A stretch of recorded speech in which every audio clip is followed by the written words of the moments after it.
Možete li zamisliti svoj život bez osmijeha? Ove su žene zbog nesređene situacije u usnoj šupljini potpuno zaboravile taj osjećaj. Praktički se ne smijem uopće, već godinama.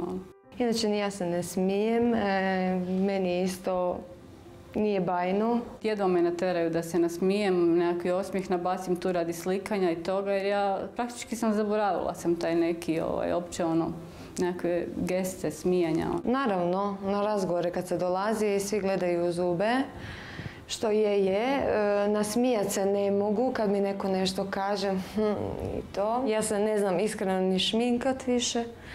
Gledam cure našminkane, usne, sve to lijepo. Šta ću ja da našminkanu, na šta bi ličila? No sreća im nije okrenula leđa. Upravo su Andrijana i Slavica bile sretnice koje su dobile priliku ponovno se smijati. Godinama primamo pisma, potresna pisma koja čitamo i dugo smo razmišljali kako da mi tim ljudima pomognemo. Lijepo je pomagati, ima puno ljudi koji imaju lošu situaciju zbog puno razloga u životu, a nažalost i ne mogu priuštiti ovakav jedan veliki tretman. Međutim, našli smo one, ajmo reći, najteže slučajeve i ljude kojima bi to bilo najpotrebnije. Jedna od njih je i umirovljenica Ankica. Njezina problematika nije samo estetske prirode. Radi se o tome da sam 7.10.2010. bila na transplantaciji koštane srži, odnosno krvotvornih matičnih stanica u KBC-u Rebro.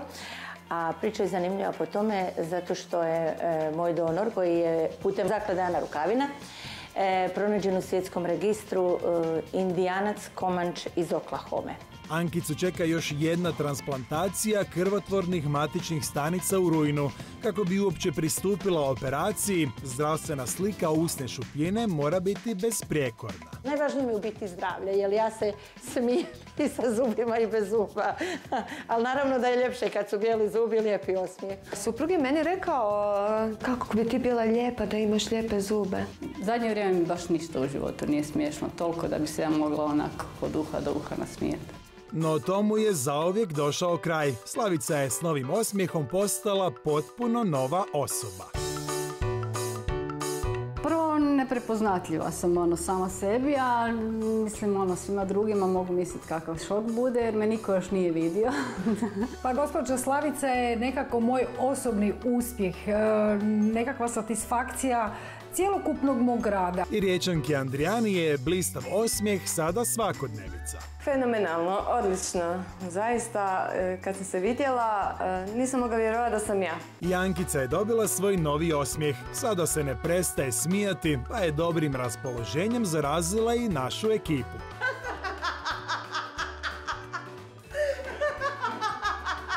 Super mi sviđa, prekrasno.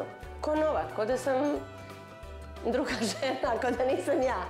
Bio je to veliki posao, dakle kompletna rekonstrukcija gornje donje čeljusti, prethodno liječenja, razni štiftovi i razne tehnologije koje smo upotrijebili. Ona je stvarno sada što se tiče dentalnog statusa kao nova. Dentalni centar Štimac i dalje će nastaviti uljepšavati živote onih kojima je osmijeh zbog nesređene situacije u usnoj šupljini potpuna nepoznanica. Izabrani su novi kandidati i uskoro nas očekuju novi nastavci dentalnog makeovera.